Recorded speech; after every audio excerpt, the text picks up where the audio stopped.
අද අපේ Arduino 17 වෙනි lesson එක. මම අද කියලා දෙන්නේ ගොඩක් කට්ටිය මගෙන් අහපු දෙයක් ගැන. ඉතින් මම කියලා දුන්නා motor driver module එක කොහොමද පාවිච්චි කරන්න කියලා. මම කියලා දීපු එකේ තිබුණේ L298N කියන motor driver IC එක.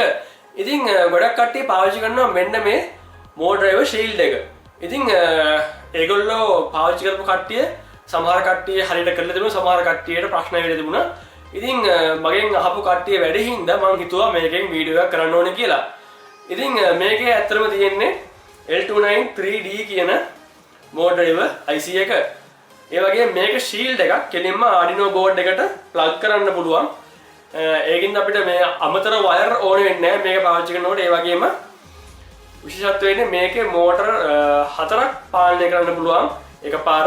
ඒ වගේම stepper motors දෙකක් පාවිච්චි කරන්න පුළුවන් මේකත් එක්ක. ඉතින් අපි දැන් බලමු මොනවද මේකේ තියෙන විශේෂතා. ඒ වගේම කොහොමද මේකට wire සම්බන්ධ කරන්නේ කියලා. මෙතන මම අද පාවිච්චි කරන motor driver shield එක මේකේ බැලුවොත් එහෙම මේකට motor සම්බන්ධ කරන්න පුළුවන් 4ක්. ඒ කියන්නේ DC motors 4ක් සම්බන්ධ කරන්න පුළුවන්. මෙතන තියෙනවා M1 කියලා මාක් කරලා connectors දෙකක්. පළවෙනි connectors දෙක M1 කියන motor එකට. ඊට පස්සේ මැද්දේ තියෙනවා ground pin එකක්. ground pin එකෙන් පස්සේ ආයෙ තියෙනවා M2 කියලා මාක් කරලා connectors දෙකක් මේකට සම්බන්ධ කරන්න පුළුවන් අපේ දෙවෙනි motor එක. ඊට පස්සේ අනිත් පැත්තේ මේ පැත්තේ තියෙනවා M3 කියන motor එක සම්බන්ධ කරන connectors දෙකක්. ඊට පස්සේ ground එක තියෙනවා මැද්දේ. ground එකෙන් පස්සේ තියෙනවා M4 කියලා මාක් කරලා මේකට අපිට තවත් motor එකක් සම්බන්ධ කරගන්න පුළුවන්. ඒ කියන්නේ අපිට DC motors පාවිච්චි කරනවා නම් 4ක් සම්බන්ධ කරන්න පුළුවන්. stepper motors පාවිච්චි කරනවා නම් stepper motors දෙකක් සම්බන්ධ කරන්න පුළුවන් මෙන්න මේ දෙපැත්තට. ඒ වගේම තවත් අපිට සම්බන්ධ කරන්න පුළුවන් servo motors මේකට මෙන්න මේ pins වලට servo motors දෙකක් අපිට සම්බන්ධ කරන්න පුළුවන්.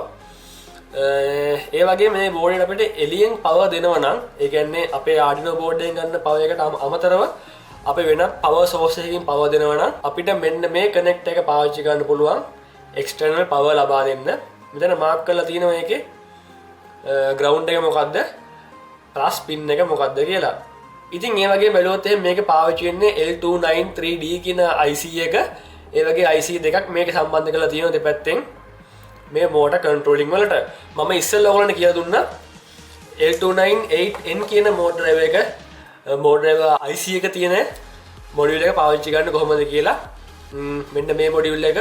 ඉතින් මේකත් එක්ක මම කියලා දුන්නා කොහොමද motors දෙකක් පාවිච්චි කරන්නේ, ඒ වගේම speed control කරන්න කියලා. ඒ වගේම මේකෙත් ස්පීඩ් කන්ට්‍රෝල් කරන්නත් පුළුවන්.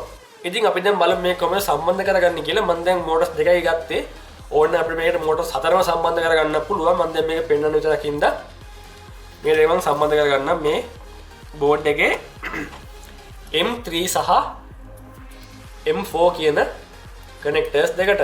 මතක තියාගන්න ඕනේ අපි මේක කනෙක්ට් කරනකොට මොන පින් දෙකටද මේක කනෙක්ට් කරන්නේ කියලා මෝටර් එක. ඒ කියන්නේ මොන නම්බර් එකටද කියලා.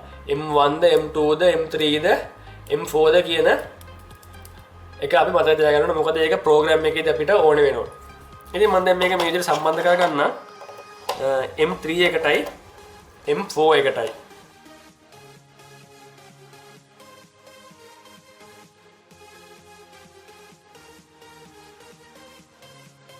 හරි මම දැන් මේ විදිහට මේක සම්බන්ධ කරා motors දෙක අපේ motor driver shield එකට. මම දැන් motor driver shield එක සම්බන්ධ කරනවා කෙලින්ම Arduino board එකට.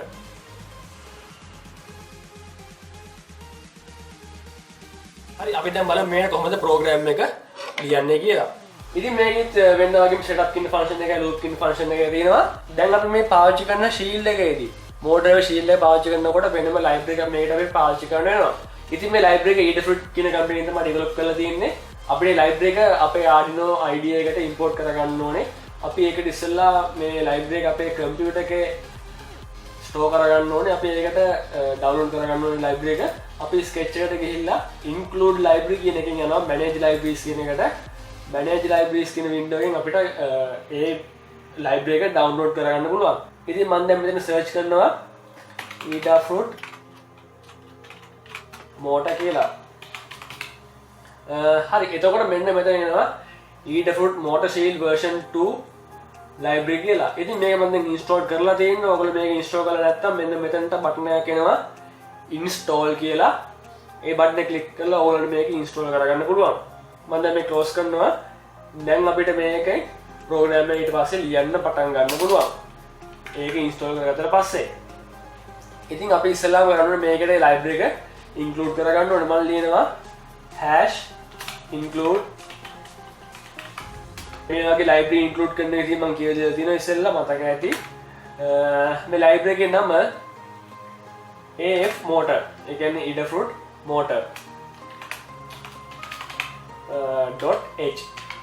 ඉතින් මේ වගේ මතක තියාගන්න මේවා ලියනකොට මම මේ ලියන විදිහටම ලියන්න. මොකද මේ library එකේ ඒගොල්ලෝ හඳුන්වලා දීලා තියෙන්නේ AF motor කියලා. ඒ කියන්නේ capital A, capital F, capital M. ඒක ටික simple. ඉතින් මේක මේ විදිහට ලියන්න ඕන නැත්නම් මේක අඳුරගන්නේ නැහැ ඒ library එක. ඊට පස්සේ අපිට කරන්න තියෙන්නේ අපේ motors වලට වෙන වෙනම object හදාගන්න මේ දීලා තියෙන class එකෙන්. ඉතින් මම කිව්වා මතක තියාගන්න කියලා අර slot එක. අපේ motor එක සම්බන්ධ කරපු slot එක.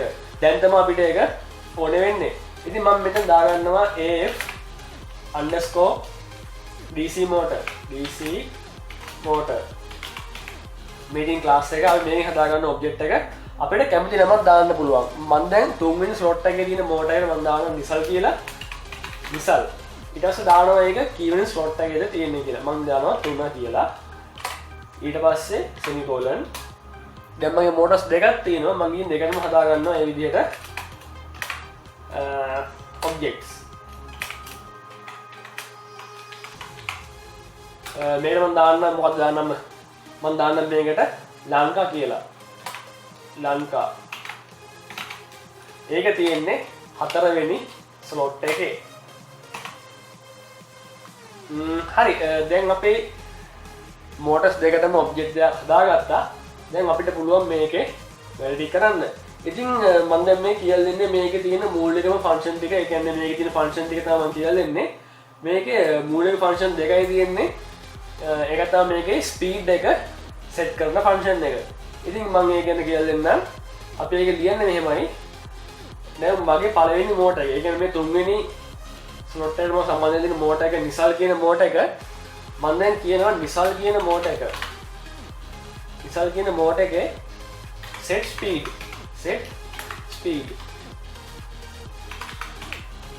හරි. අපිට මෙතන දාන්න පුළුවන් මේකේ ස්පීඩ් එක. මම දානවා 255 කියලා. මේ ස්පීඩ් කන්ට්‍රෝලින් ගැන මම කියලා දුන්න වීඩියෝ එකක් 15 වෙනි වීඩියෝ එක. මේ ස්පීඩ් ගැන දන්නේ නැත්නම් මෙතන දාන ආගයන් ගැන දන්නේ නැත්නම් බලන්න මේ වීඩියෝ එක. ඒ වීඩියෝ එකේ මේවා ගැන සම්පූර්ණයෙන්ම මම කියලා තියෙනවා. ඉතින් මේකට දාන්න පුළුවන් උපරිම ස්පීඩ් එක 255. එතකොට මේ නිසල් කියන මෝටර් එකේ දැන් තියෙන වේගය 255. ඊට පස්සේ අපිට මේක දාන්න ඕනේ කැරගෙන පැත්ත මොකක්ද කියලා. කැරගෙන පැත්ත කියන්නේ මේ කැරගෙන ඉස්සරහටද පිටිපස්සටද කියලා. අපි ඒකට පාවිච්චි කරන ෆන්ක්ෂන් එක තමයි run කියන ෆන්ක්ෂන් එක. ඉතින් මම මේක දානවා මේ නිසල් කියන ඔබ්ජෙක්ට් එකට nisal.run මම දාන්නම් forward කියලා. හරි. එතකොට මේ නිසල් කියන මෝටර් එක කැරගෙනවා ඉස්සරහට. අනිත් දේ තමයි මතක තියාගන්න ඕනේ මේ මම forward කියලා දැම්මට ඕගොල්ලෝ මම කරේ කාර් එකක් හැදුවට පස්සේ මෝටර් එක කැරගෙන පුළුවන් පිටිපස්සට. එතකොට ඕන කරන්න තියෙන්නේ වයර් දෙක මාරු කරන්න එකේ අග්‍ර දෙකේ. මම දැන් මේක දැන් අප්ලෝඩ් කරලා බලන්න මොකද වෙන්නේ කියලා. අර මෝටර් එක කැරගෙන්න ඕනේ. හරි දැන් පේනවා මේ මෝටර් එක කැරගෙනවා ඉස්සරහට. ඉතින් මම දැන් මෙතන 255 මම මේකට දාන්නම් 200 කියලා. දාලා මම අප්ලෝඩ් කරන්නම්. එතකොට අච්චර ස්පීඩ් එක නෑ, පොඩ්ඩක් ස්පීඩ් එක අඩුවෙන් කරගෙන්නේ. මම මෙතන දාන්නම් බෑක්වර්ඩ් කියලා.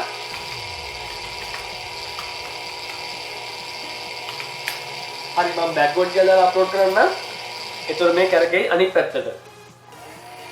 හරි දැන් ඔයාලට තේරෙනවා මේකේ මූලිකම වෙන්නේ මොකක්ද කියලා. මම දැන් දාන්නම් අනිත් මෝටරේට ලංකා කියන මෝටරේට lanka.set_speed මම දාන එකට 255යි කියලා දාලා මම ඒක කරකවන්නම් අනිත් පැත්තට. lanka.run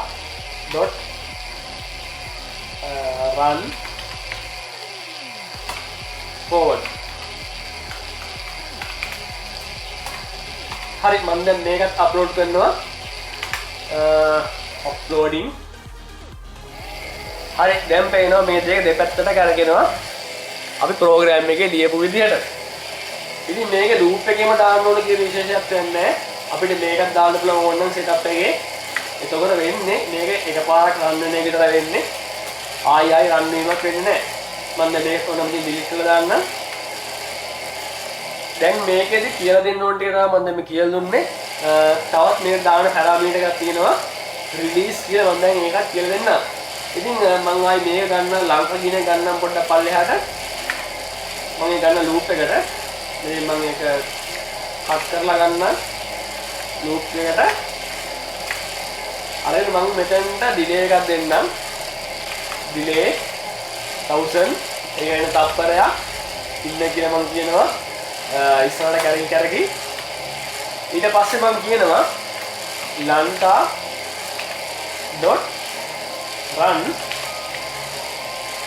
මේක මම දාන්නේ forward කියන එක නෙමෙයි backward කියන එක නෙමෙයි release කියන එක.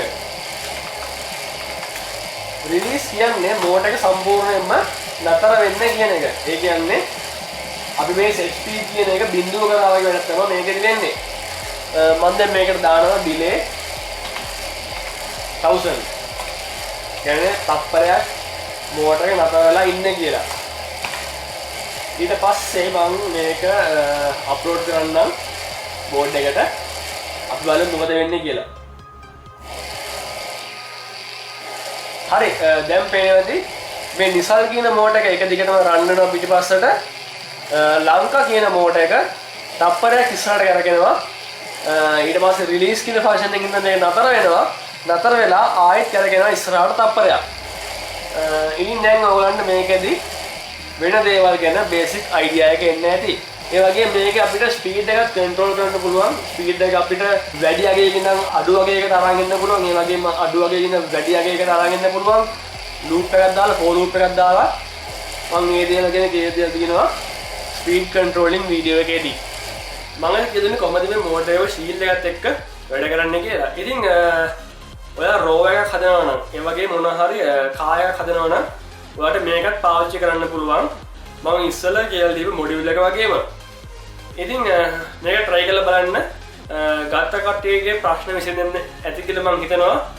මේකේ මම මූලික ෆන්ක්ෂන් ටික ගැන කියලා දුන්නා. ඒ වගේ මම ඉස්සරහට කියලා දෙන්න මේකත් එක්ක ස්ටෙපර් මෝටර් එකක් පාවිච්චි කරන්නේ කොහොමද කියලා. ඉතින් ඒ වගේ මතක් කරනවා සයන් ඉලෙක්ට්‍රොනික්ස් ඔයාලන්ට ආඩියෝ සම්බන්ධ ඕනම බඩුවක් ගන්න පුළුවන්.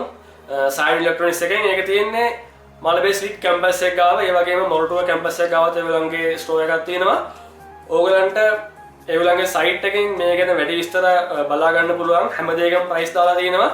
ඒ වගේම ගොඩක් බඩු වලට වොරන්ටි එකක් හම්බ වෙනවා. ඒ වගේම ඔයා කොළඹින් පිටින් ඉන්න නම් ඔයාට මේ බඩු ගෙදරටම ගෙන්න ගන්න පුළුවන් දවස් දෙකක් වගේ ඇතුළත. ඉතින් මේ පේන ෆෝන් නම්බර්ස් වලට කෝල් කරලා විස්තර අහලා දැනගන්න පුළුවන් ඔයගොල්ලන්ට. ඉතින් ඒ වගේ මතක් කරනවා මගේ YouTube channel එක තාම subscribe කරලා නැත්නම් අනිවාර්යෙන් subscribe කරන්න. මොකද ඉස්සරහට තව අලුත් දේවල් ටිකක් එකතු වෙනවා channel එකට. ඒවත් එක්කත් ඔයගොල්ලන්ට සම්බන්ධ වෙන්න පුළුවන්.